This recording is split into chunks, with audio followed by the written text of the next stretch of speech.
Prime Minister, please. Mr. President, ladies and gentlemen, I believe that we experienced during the visit of President Clinton in the region a real move towards peace. No doubt that the visit of President Clinton was crowned yesterday by the second peace treaty between an Arab country and Israel, the first one after the convening of the Madrid Peace Conference. We look, from Israel's point of view, to President Clinton as a friend of Israel and a president that works very hard to bring about what we dreamed for, aspired to achieve comprehensive peace. It is to say, peace with our four neighboring Arab countries. With two, it has been accomplished. And no doubt, the visit of the President in Damascus, I believe that will bring about to a certain changes or movements towards better negotiations, better possibilities to overcome the gaps between the positions of Israel and Syria. No doubt in my mind that during the term of you, Mr. President, as the President of the United States, we have seen dramatic change in the relations between those Arab partners with whom we negotiate. We signed the Declaration of Principles between us and the PLO on the lawns of the White House. It was followed by the negotiations to bring about the first phase of its implementation in the Gaza-Jericho first. We are engaged today in continuation of our negotiations with the Palestinians about early empowerment, elections, and no doubt yesterday we signed a peace treaty that the President helped to bring about and witnessed. For 2 years, to reach two agreements, one with the Palestinians with which we have a long story of suspicion, hatred, prejudice, bloodshed, and with the Jordanians that I remember over 46 years ago that in this city I fought them and they fought me. And we look forward to make it possible to overcome yet the differences between Syria and Lebanon and us. It might take time. One has to be patient. One has to understand that there are problems. And I believe that it will not take long, and hopefully we'll find ways and means by which to overcome these gaps. I hope, Mr. President, that you will continue sending Secretary Christopher that worked very hard and tried in your name to move between Damascus and Jerusalem with the purpose to find ways to overcome the differences. Allow me also to add that the government of Israel of today is determined, on one hand, to continue all our efforts to bring about comprehensive peace. But at the same time, we are fully aware that there are enemies of peace. For us, the enemies of peace are the extreme Islamic radical terror movements. Among the Palestinians, there are the Hamas and the Islamic Jihad. 90% of the terror activities against us are carried by them. And there is a tendency for oversimplification to identify those part of the Palestinians with whom we reach an agreement and we try to implement it, and the extreme radical Islamic elements that are enemies of peace and enemies of the Palestinians that reach agreement with us. From Lebanon, Hezbollah, which is a part of the ugly wave of humanism without Khomeini that is all over the Arab world and the Islamic world. Whatever happens in Algeria is not related whatsoever to the Arab-Israeli conflict, or in Sudan, or in fighting within Egypt. It's an ugly wave that threatens not only the peace, they are the infrastructure of the international terrorism. And behind it, to a certain extent, to certain parties, larger extent, is Iran. And therefore, Mr. President, we support your policy of dual containment. We believe it's vital to the peace in the Middle East, to stability among the Arab and the Muslim world, and to prevent international terrorism. We thank you very much. You heard today in our Knesset the government and the opposition together joined in the support of the peace treaty with Jordan, in expressing thanks to you, Mr. President, to the way that you have stood and stands in support of Israel's security, while trying your best to bring about advancement, which was successful so far in bringing about peace to the region. Therefore today, here in Jerusalem, the United City, the capital of Israel, and no doubt the heart of the Jewish people, we thank you. Thank you very much. Thank you, Prime Minister.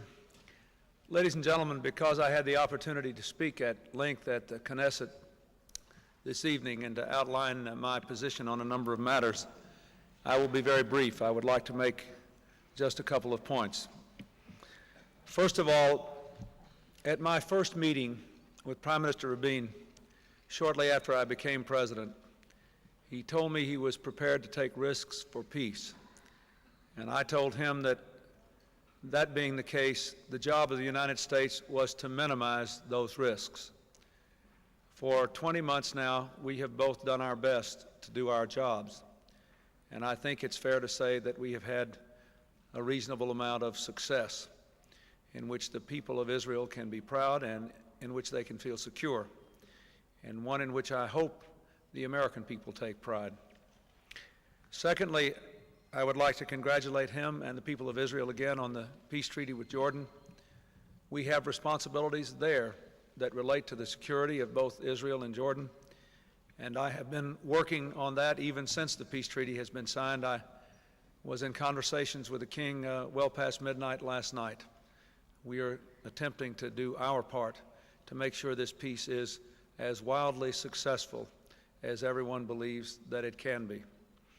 Thirdly, I thank the Prime Minister for his comments about terrorism and his support for our policies.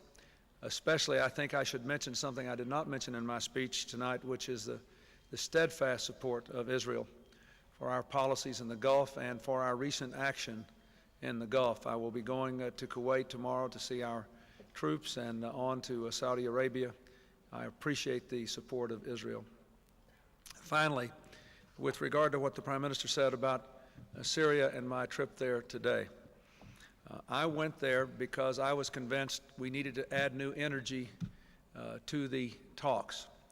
And I come away from Syria convinced that we have, that some significant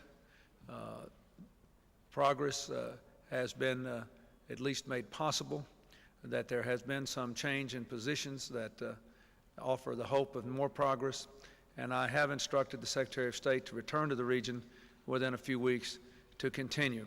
Meanwhile, other discussions continue at other levels, and I am confident that we can be successful by simply pushing ahead.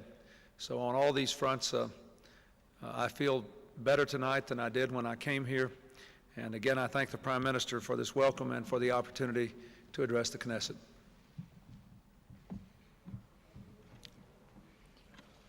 Mr. President and Prime Minister Rabin, it's a question here from Gadi Sukenik, the Channel 1 Israeli television. You're talking about significant development coming from Damascus. From what we heard publicly till now, your visit to Damascus seems a disappointment for the Israelis. I mean, you gave the Syrians maybe one of the biggest gestures America has, a personal visit of the President of the United States.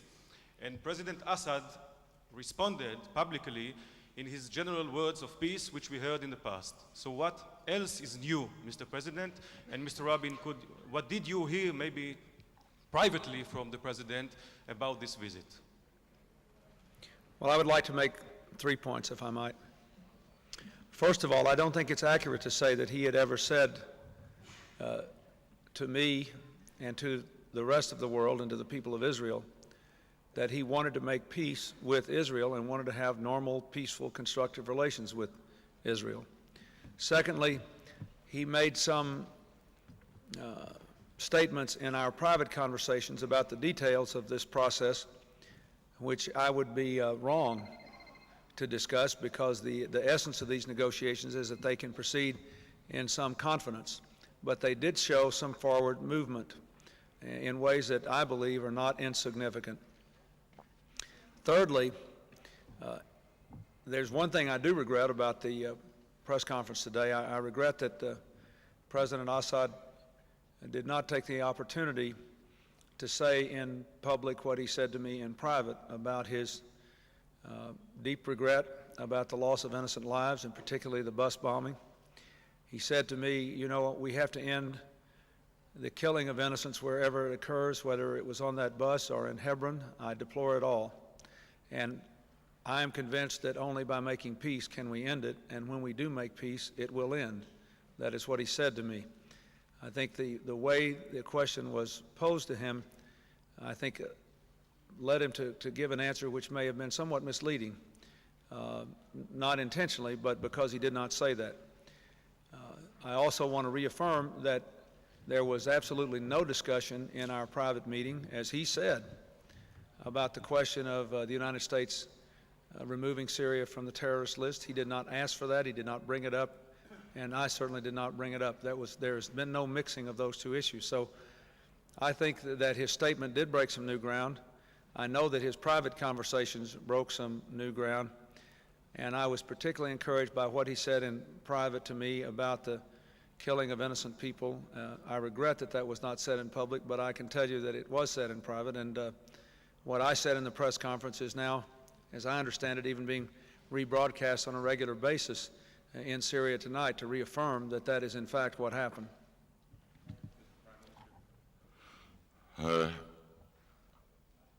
I'm accustomed to the prolonged and sometimes difficult period of negotiations. If one would have told us 3 years ago that we'll make a strategic understanding with Chairman Arafat and the PLO, people would not believe. In the process towards peace, we have to overcome, on both sides, certain perceptions, certain sometimes prejudices, one about the another. Therefore, I believe that all the partners to the Madrid Peace Conference, and by now remain the Palestinians with which we reach an agreement in principles, Syria and Lebanon, would like to have peace. I don't know any one of the partners that don't want to have peace. The only question is, what is the meaning of peace? What is the price of peace? It takes time to overcome differences, and whatever I heard is first that Syria strategically decided for peace.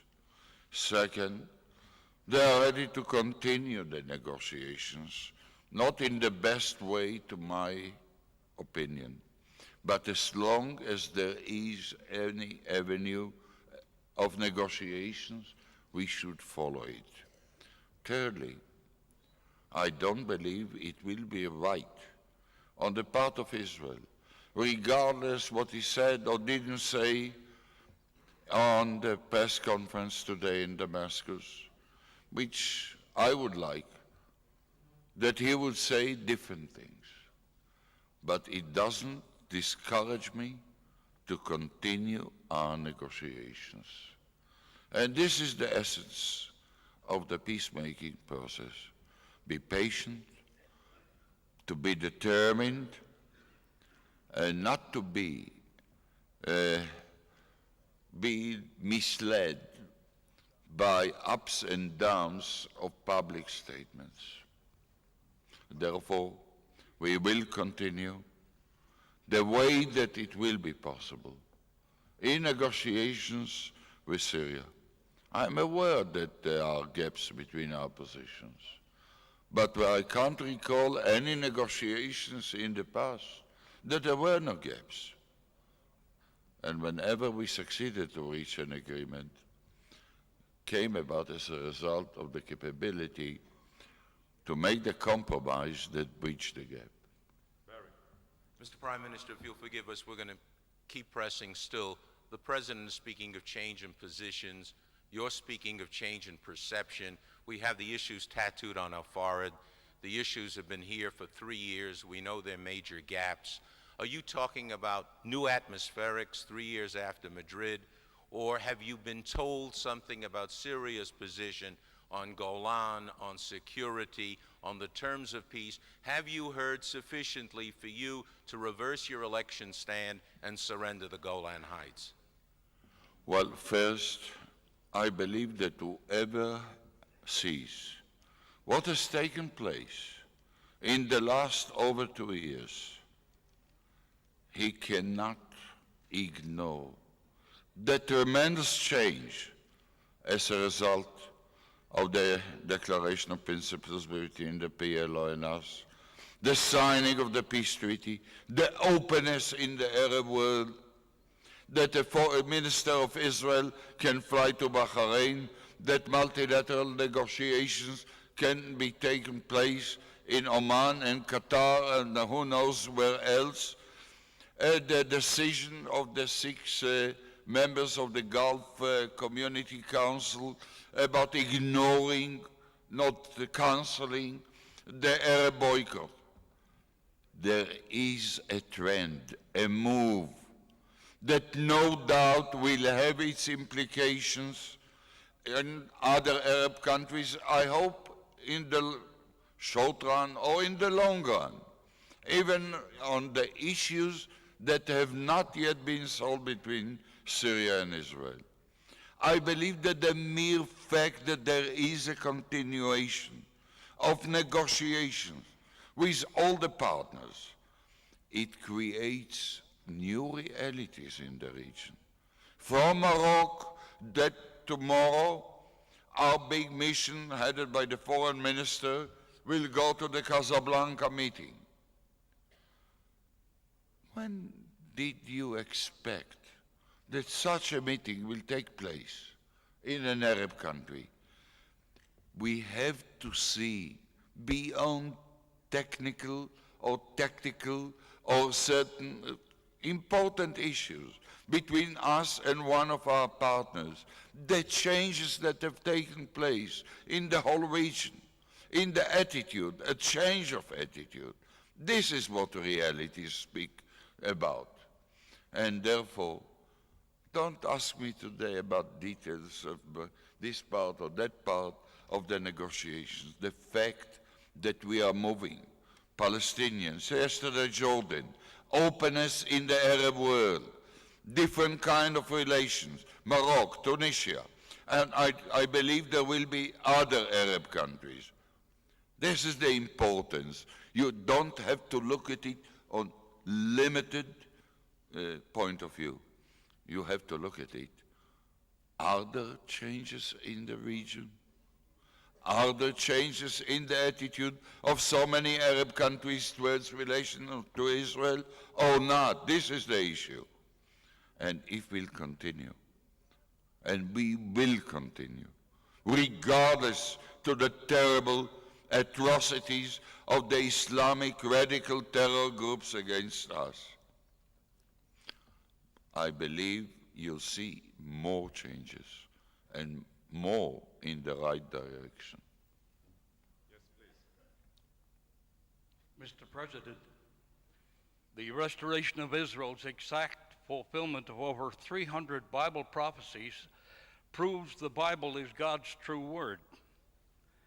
Genesis 17:8 says God gave Israel all the land of Canaan for an everlasting possession, and Leviticus 25:23 forbids her ever to sell it.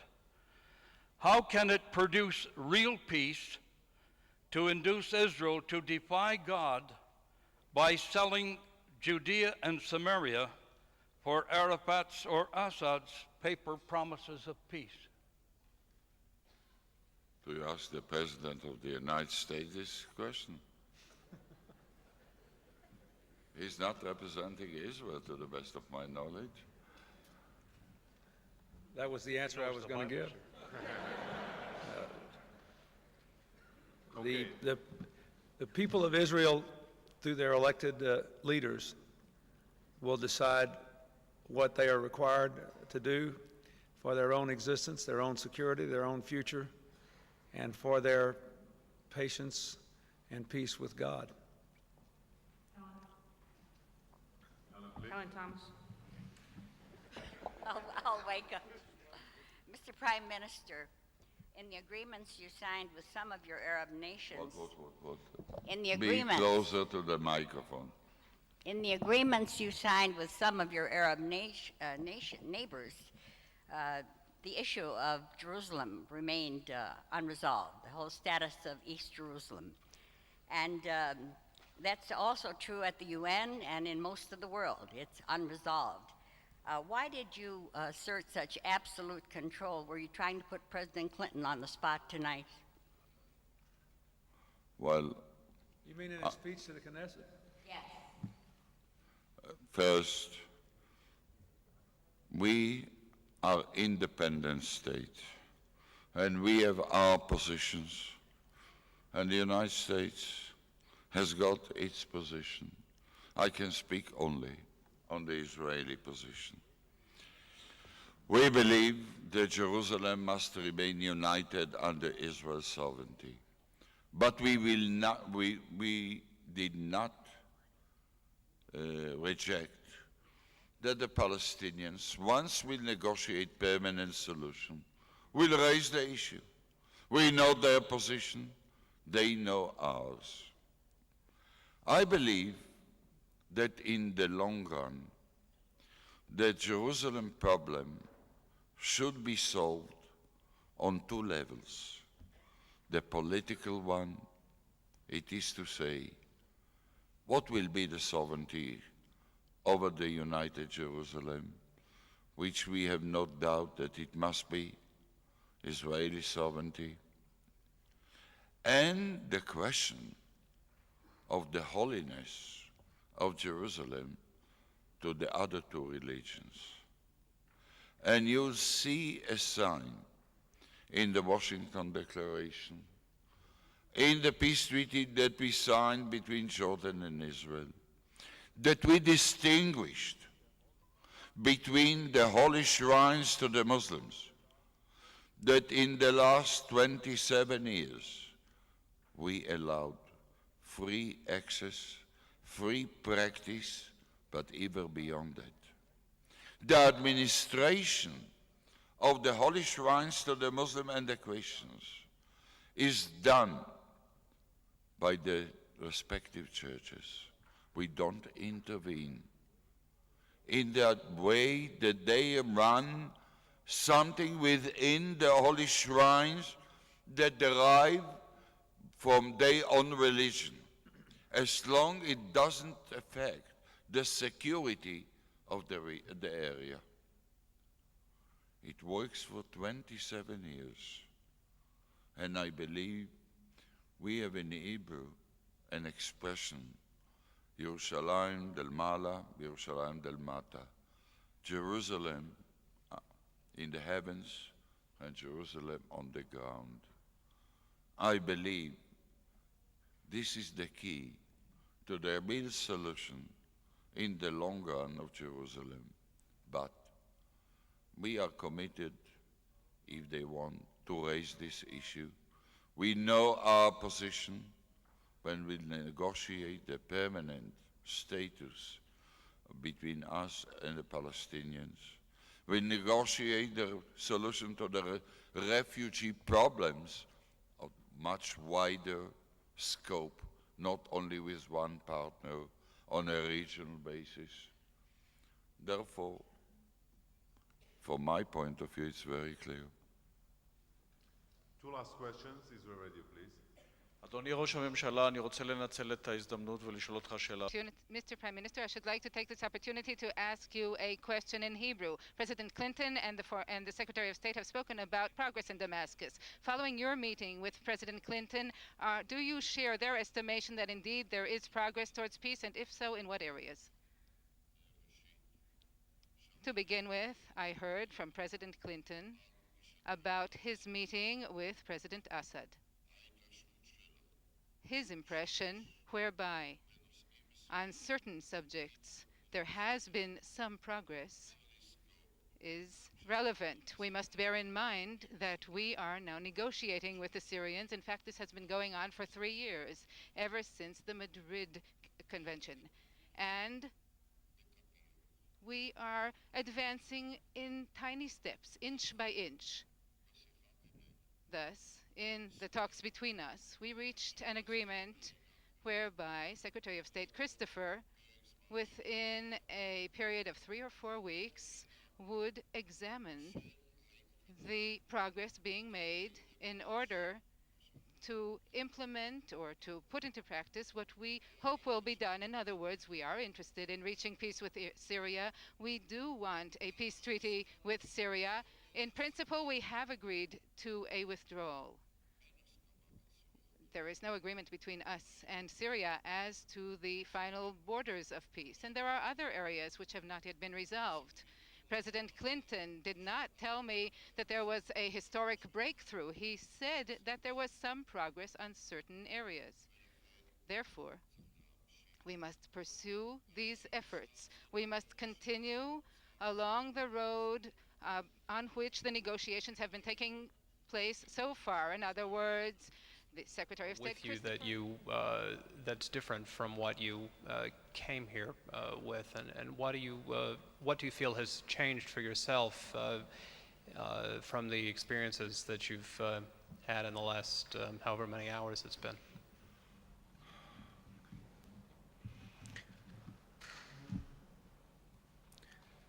Well, this has been my first opportunity to see firsthand the potential for a new Middle East, the real potential for peace, and the yearning that I see everywhere. In Damascus today, when I was riding along the road, and people would stop there working, our children would crowd around their buildings, their play yards, and wave a greeting.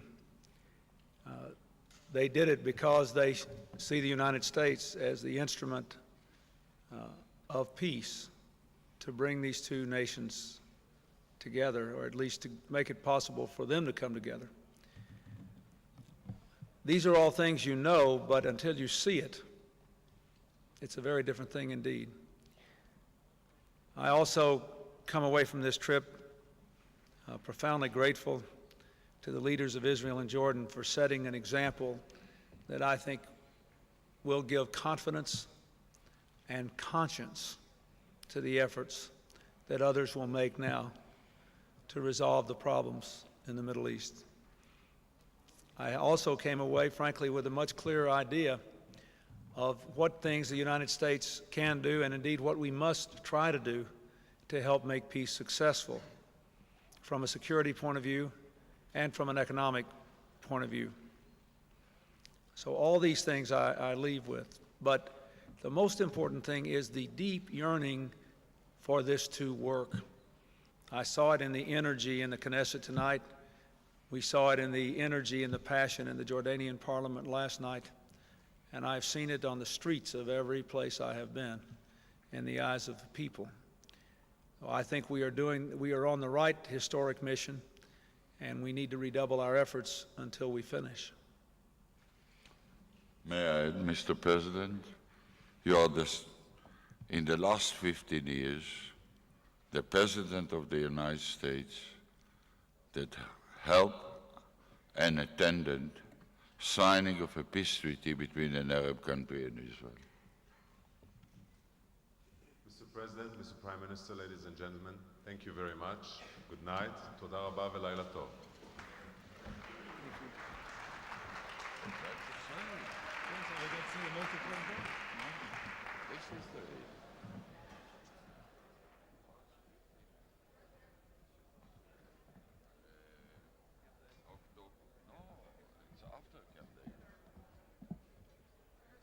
We are in October, in the last 15 years.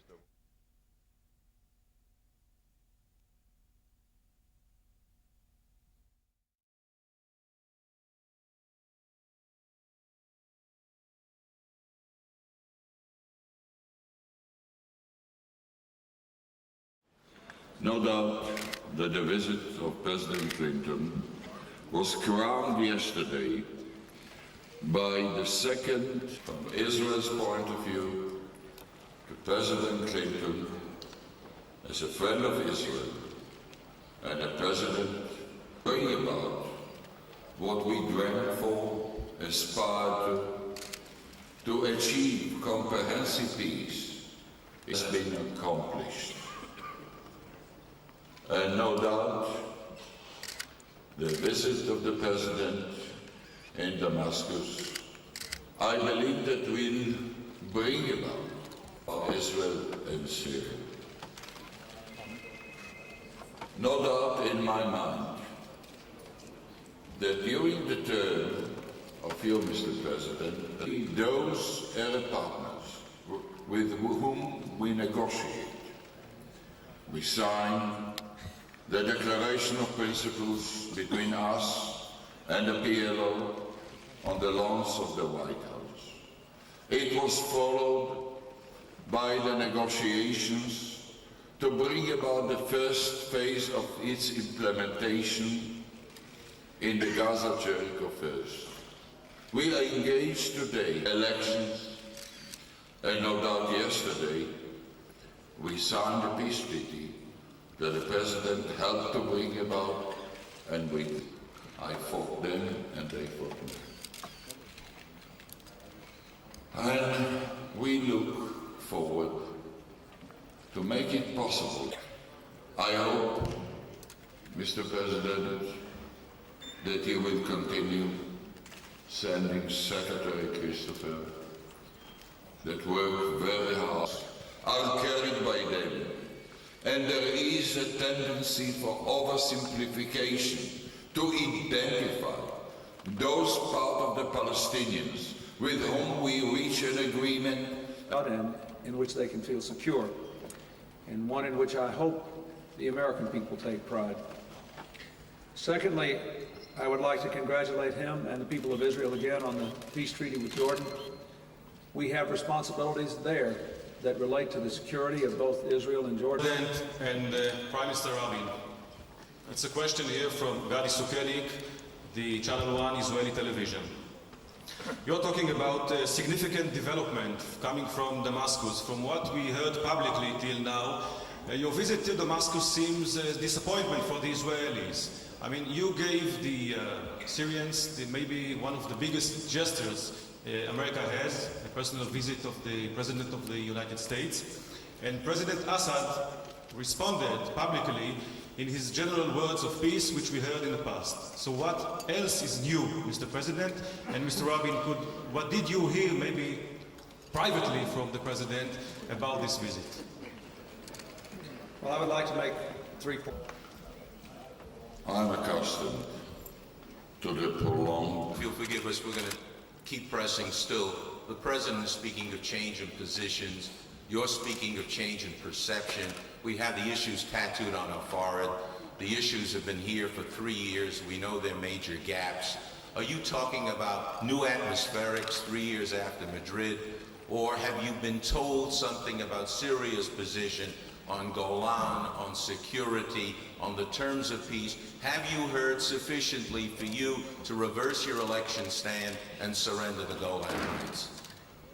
Well, first, I believe that the mere fact that there is a continuation of negotiation with all the Restoration of Israel's exact fulfillment of over 300 Bible prophecies proves the Bible is God's true word.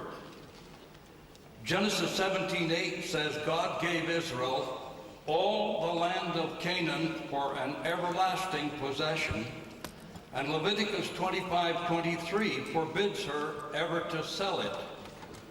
How can it produce real peace to induce Israel to defy God by selling Judea and Samaria for Arafat's or Assad's paper promises of peace?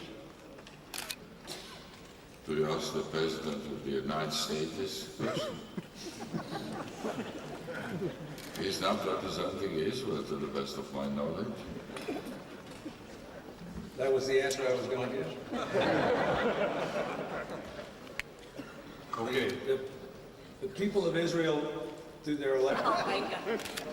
Mr. Prime Minister, in the agreements you signed with some of your Arab nations, in the Be agreement, closer to the microphone.